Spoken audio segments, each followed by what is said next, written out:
bang laman nung kwan mo, nung pouch mo, baka pwede nating ipakita sa viewers. Ayan.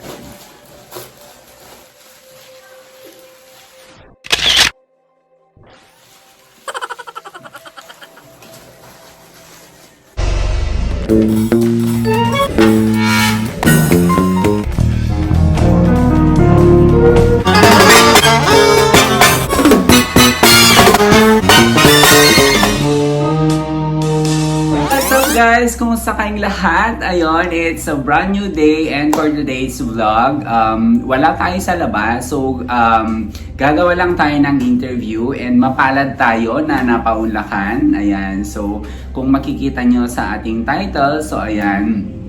Actually guys, sila yung mga kasama namin before, nakasama ko sila before sa anong kanyon? Sa Matulang. Ayun yung place. Oo. So ayun guys, huwag na nating patagalin pa. Ayan, i-welcome na natin ang ating bisita ngayong araw. So ayan, let's all welcome si Auntie Sangbay and then yung kanyang anak na si Manoy. So ayan. So ayan guys, bago tayo magpatuloy, no, hayaan muna natin na ipakilala nila yung kanilang sarili. So ayan, magsimula tayo kay Auntie. Ayan. Hello! Ako na naman si Sangbay Solomon. Ayan. Pumunta ako dito kasi na-miss kayo. Ayan. Super naman si Manoy. Ayan. Magpakilala ka naman. Go. Hello! Ako naman si Manoy Solomon. Ayan. So ayan guys, medyo nahihiya siya ng konti. Pero to cut the long story short, nakasama ko sila before, siguro mga 2005, mga ganon. I know, not exactly. Siguro mga 2000 ganon. Year 2000. So, ayun. So, bali, interviewin natin sila. Parang aalamin lang natin, mas kilalanin pa natin sila. Ayan. So, ayan guys, no? So, syempre, kikilalanin muna natin sila. So, ayun. So, I'll be speaking Ilocano dialect. Ayan. So, kung makupan na lang siguro is gagawa na lang tayo ng ita-translate na lang natin. Auntie, kumusta kayon? Ayan. So, nabayag nga manu nga tawinan nga hantay nga or nga hang kami nakapanjay. So, kumusta mo ito? Ninyo iti pakadaktakan nyo tatan, nyo pubrahin nyo. So, kumusta mo iti biyag nyo tatan? Okay, kami lang. Mayat may tibiyag mi. Ureno na bayag kami nga nagpakas, ay napanood to eh. Salamat, taanda ni Apo Diyos nga, nangaywan ka na kami. Sa mga amumi nga adu iti trabaho mimit ijay kaputa kaya't mimit nga mapanitoy tapno maamamo kayo mailiw kami mitin kadagiti napapatig nga gagayim mi. Ayan. So, ayun nga guys. So, bali, sabi ni Auntie, okay lang naman daw sila. So, ayun. So, do matagal na silang hindi nakababa dito. Kahit na marami daw silang trabaho doon sa kanilang lugar. So, syempre, parang gusto din nila na makita yung mga friends nila dito. Ayan. So, ikaw naman, Manoy, inya tububram na talbas-basa ka? Uwing ko mo Oh, ang natatandaan ko kasi guys, no, sa One, yun yung salita nila. So parang oo. One. O sige, inya. Agbasbasa ka niya, grade moon. Grade 4 kan, pagbasbasaam. So Jai Tabugan. So yun guys, nag-aaral daw siya. Grade 4 na siya, nag-aaral siya sa Tabugan. So yung Tabugan kasi guys, so mga kwan dito, siguro mga 30 or more than kilometers na by walk lang siya. So, lalakarin mo lang, yun lang yung way ng transportation. So, either lakad or sasakay ka ng kabayo. So, So, Auntie, kumusta mo ti kwa biyag yu jay tabugan? Mayat mi na salungat kami lata. Oray no ano iti ang kakanat na matarabaho kaslalat ka na makaya mi dagiti na matarabaho. Okay kami lata. So, ayun nga guys, medyo okay naman daw sila doon. Though marami silang ginagawa. Ayan, doon. So, mabalin mo ba nga i-kwento no inya mo iti kasano ti ubrain nyo jay lugar yu? Talon. Ay, agtaltalon kayon? Wow! That's really good news. Grabe dati kung matatandaan nyo guys, no? Nagkukan lang sila, nagtatanim lang sila sa ng palay sa bukid. Ngayon, good thing na agtaltalon kayon. Wow! So, kumusta mo ti experience si panagtaltalon nyo? Mayat mi napintas. Napintas si Ani. Napintas ti agani kati imula iti bangkag. Agapas ka iti talon. Wow! E di mayatso nalawa mo iti taltalunin niyo jay. Nalawam eh. Ay, buti. Guys, no, buti pa sila, meron silang sinasaka. Kami wala. So, ayun. So, paano, saan kayo kumukuha ng pang-araw-araw nyo na pagkain, na pumumuhay? So, pangalalan nyo, iti panangal ti pang-aldaw-aldaw yung mamausar, iti unag ti balay, kas pangarigan, ti allowance, ti ubing, kas ano. Nagilakot kami ti manipabayok kami ti apit mi ilakot mi tapno at di aramatin dagiti anak ko. Wow, grabe. So yun nga guys, no, parang nagbebenta sila ng mga palay. So yun yung source of income nila doon sa. So aside from that, maliban doon, inya pa iti ubrayo nga pangalan nyo itinaldaw-aldaw. No, kas pangarigan awan ti mailakon, ti irik, uno pa. So, inya. No, ispangarigan ko mga naliknaw, ang bakot kami ti lamis, tapos ti isukat mi, iti lawan ni sila di kaigdin ni. So iti ilako yu. Ilako mi nga lamis. Ngayon, no, nalibig, mapang kami agban liit, kas lahat liw kami nga rasta. So, So ayun nga guys, no, parang isang source of income din daw nila doon is yun nga, pag malinaw yung tubig kasi sobrang fresh yung water nila doon. I can attest to that kasi na-try ko na yon, galing ako doon. So ayun, pag malinaw yung water, yung tubig, ayun, parang nagbabatok sila, what do you call this one? Oo, nagpapana sila ng fish. Ayun. Tapos, yun yung binebenta nila para may pang-allowance yung mga anak, ganun, or may pang-araw-araw. Tapos, if in case naman na umulan, kasi syempre pag ulan, no, yung tubig natin is kulay, iba yung kulay, parang madumi yung kulay. So, instead, is namimingwit naman sila. So, ano yon? Ano pa yung auntie? Ano pa yung maliban doon? Inya pa iti ububrain nyo? Maliban ti agpana, unohan agbatok, aglako ti pagay, so inya pa ay. Noong kami na makabanliit, mapang kami agubong, iti kusim, kami agala iti papo, papamilako. Wow. So ayun nga guys, no, isang source of income din nila pag hindi sila makalaot sa or makapagpana. Ayun, parang pupunta daw sila sa bukid, kumukuha ng ubod, tapos, or kumukuha ng pako, yung fern, tapos yun yung binebenta nila.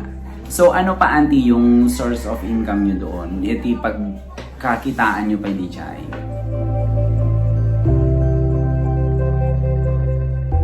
Ang kami nga makaalat ti ubog, agaramid kami iti apo, Pagkatapos ikargami iti boti, mapabila ko. Tapos ada iti Panginaldaw. pangkalawan niya sa dagiti. Igatan minit ti pang-asin, Ah. pang-bitsin. So ayun nga guys, no, yung pag di daw sila nakakuha ng ubod, ng pako, ang ginagawa naman nila is yun nga, yung parang gumagawa sila ng apog, yung lime. Actually yun yung ginagamit, hinahalo sa sanganga. Meron ba tayong sample dyan, Auntie, na apog para ipakita natin sa mga viewers natin? Ayan. Ayun. So, bali ito siya guys. So, ayan. So, ang laman nito is apog. Pag binuksan mo is kulay this one. Ayan. Kulay white. Hangkay na bangagan ano pa eh. Kasi yan. Tapos ila ko yung Anda nga makabaniit, mapanda ang sirap, na makaalad at alingong, iso, kapay niya, kasla, ikilo-kilo, midejay, ipapambila ko. So ayun nga guys, isang source of income din nila is yung aganop na sinasabi nila sa Ilocano, wherein yung parang mga ngaso sila, hunter, ayan, sa gubat. Ayan, tapos mga ngaso sila ng either baboy ramo or usa. Ayun. Tapos pag nakuha sila, pag meron silang nakuha, 'yon, binebenta nila sa bayan or sa patag nila doon sa lugar. So manubati may sa kilo tatanan. 180. Oh, 180 jayon. So 180 daw yung baboy, yung karne ng baboy ramo or usa. So super mura no, kasi sa ibang place super mahal naman, lalo pag yung dried na, no.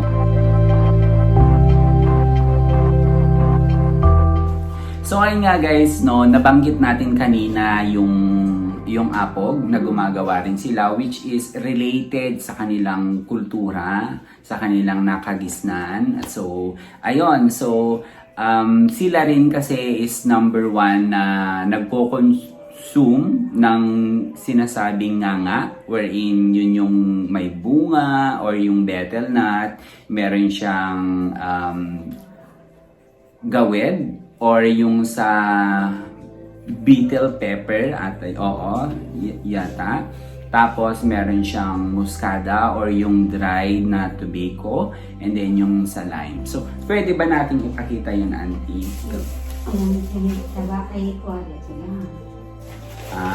So ano bang laman nung kwan mo, nung pouch mo? Baka pwede nating ipakita sa viewers.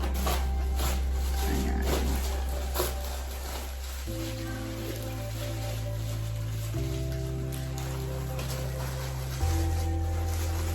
So, inya ba ata lagyan na ka-pouch mo?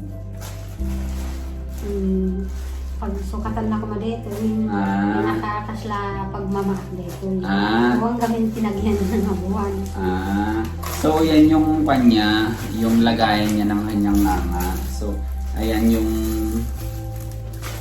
ito yung muscado, no? Ayan, muscado, pero wala na siya, kukunti na lang. Kunti na tira. Oo. Tapos yung lime kanina, yung apple na pinakita natin. Tapos tapos yung ating butag. Ito yung tawag nila, butag. Sa Ilocano, buwa. Sa English, betel nut. Ayan. Tapos aji kwayo, gawed awan. So, ayan.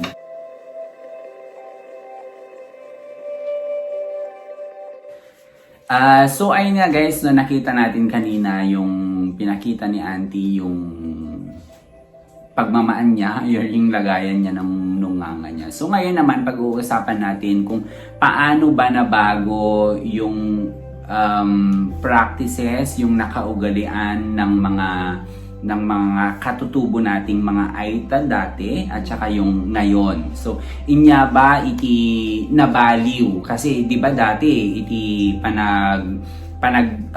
the way na lang sila na manamit is dati is nakabaag sila. So, ngayon inya tatan kasanon adu ba tinagbalbaliwan na? Adon, itinagbalot at tanaan nga kasla idi. Tata tilalaki ni nakasorpandan. Idi nakabaagda. Tapos ti babae meten, Nagbalo nga rin din. ti babae hindi anti. Aki ti babae, DJ kasla bulong nga nga kasla nga nalapag iso lang dejay. Ay, bulong lang as in? Ay, yung as in dahon, no? Oo, sige. Tapos, ngayon, Ngayon, nakakuan na din sila. Diretso sila na nagdamo. So, dati guys, no, nakabahag yung sa lalaki at saka yung sa babae naman daw is yung parang tapis pero dahon. Dahon yung material na ginamit. Pero ngayon, since na kuha naman na sila ng modernization, na hahagip na sila, madali na silang mapuntahan, though malayo pa sila, pero nakaka-adapt na rin sila, yon, that's the term, nakaka-adapt na rin sila sa mga tao na, sa mga Ilocano, parang ganon. So, inyapay, kasanupay, inyapay tinagbaliwan da, aduba tinagbalbali. Kasano iti kaspangaringan kuma iti balay o dati kasi ang bahay nila dati is parang walang permanent, no? Tapos kung saan yung pinagkukuhanan ng hanap buhay, doon sila gagawa ng bahay. So ano ba, may mga nabago na ba ngayon? Paano? Ang nakaslang idi nga nagtiti iyan ti pagsakulang ti makan. Pagkalay na natigayin. Yung nagtatanuanin. Talaga na steady. Steady na ngayon. Steady. Wow. So, Agbalay na pa yung ti galban. social. Ang nakasla idi na. Panaw, ganun lang. Tulda. Tatanawanin, galban. So good thing guys, no, kasi dati, ayun nga, yung sinasabi ko kanina na kung saan may hanap buhay, doon sila gagawa ng bahay na made of either kugon or yung tolda lang, yung tolda. Pero ngayon, iba na daw. So level up na sila guys, level up na yung mga katutubo nating mga friends natin na mga Aita. So, bali, kwan na daw sila ngayon. Gumagawa na sila ng bahay in one place lang. Tapos, yero na din yung kanilang bubong. Ayan. So, maganda. At least nakaka-adapt na sila. Oo.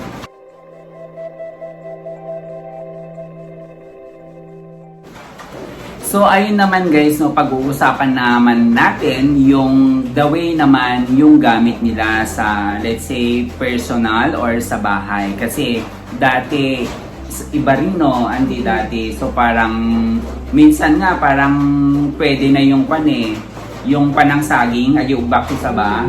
So pwede na. So, kasanulatan, inya tinagbalbaliwan. Idi, naagluto kami idi, kabutawan ti pinggan ni. Haanit nga nakwa, kaslatatan.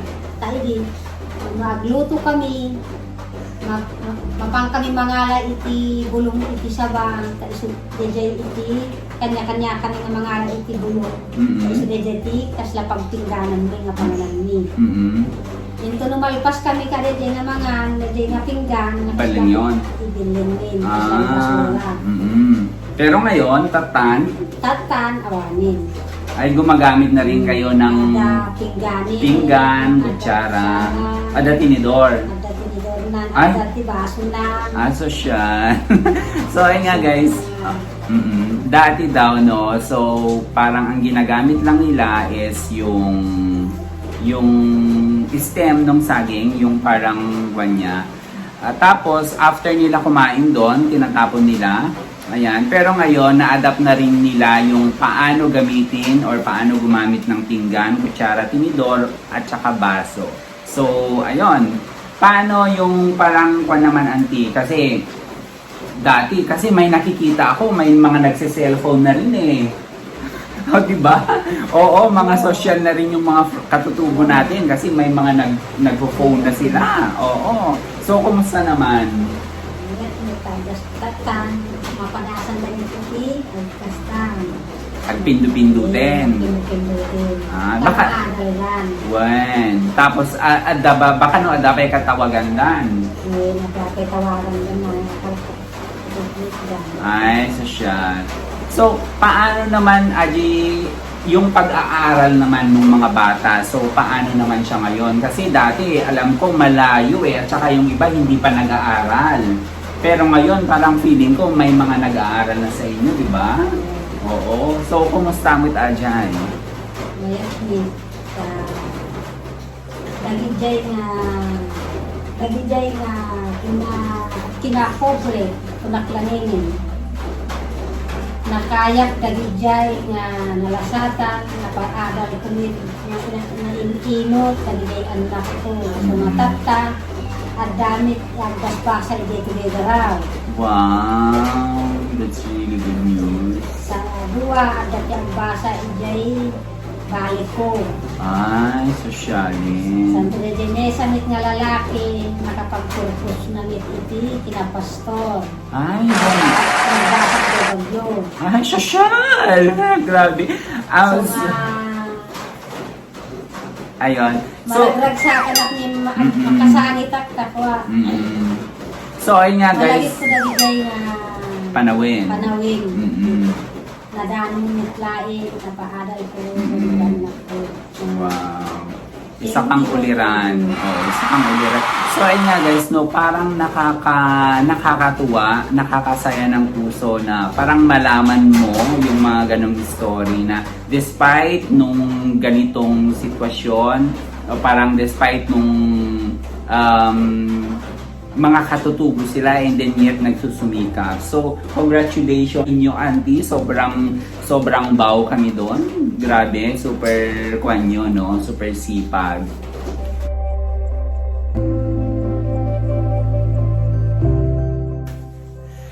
So ayun nga guys, no, pag-uusapan naman natin yung kanilang kung paano or kung saan sila kumukuha ng inumin. Kasi dati no, parang naalala ko, kumukuha lang sila ng inumin sa may ilog. Though malinis naman kasi sa kanyon sa gitna ng Sierra Madre. Actually ako din na-try ko yon personally, oo. So parang lasang mineral siya actually.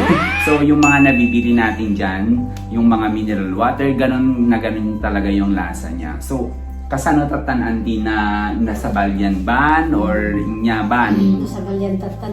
Mm-mm. At dati bumbaan min. Ay, sosyali. Kaya jay karayan ti mapagpagsakduhan jay bumbaan ti pagsakduhan. Why, sosyal. So, yun nga daw, no? So, ngayon, hindi na daw sila kumukuha ng inumin sa ilog. Meron na daw silang sariling poso. Ayan. Nakakatuwa naman, no, na malaman na nakaka-adapt na kayo. Parang nababago na yung pamumuhay ni compared dati sa, syempre, sa ngayon. So, ya ba iti panagkunam apay nga nasa balyanen iti panagbiagyo idi kin ti panagbiagyo data kasanon nga nabaliw Ngamin ta idi tila lang ta karkarayan iti pagidaan mi. Conforme selapin ti balay mi yabong mi apungan mi ti bulbulong. Sabi pa ika nag-anak ni Tatan, awanin, kastoyin, adatar. Sosyal.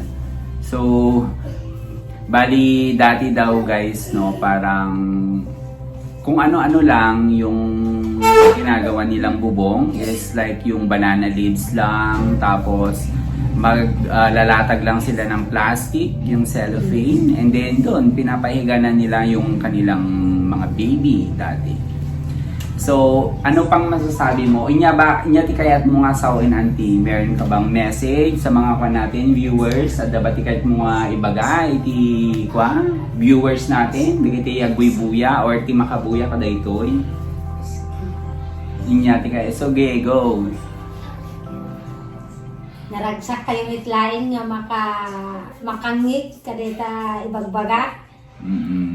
So, ayun nga guys, no, kung happy daw ba kayo na makarinig yung mga sinabi niya, yung mga kwento niya. So, I'm sure, Auntie, masaya yung mga viewers natin no, na malaman kung paano yung pamumuhay nyo dati at saka yung ngayon, kung paano nabago, paano nagbago. So I'm sure happy yung mga viewers natin na syempre at least ngayon parang nakaka-adapt na rin kayo sa modernization na sinasabi. So ayun siguro guys, hanggang dito muna yung ating interview and then gusto nating magpasalamat. Sobrang thank you sa oras na binigay ninyo. So, yung si Manoy, umalis na.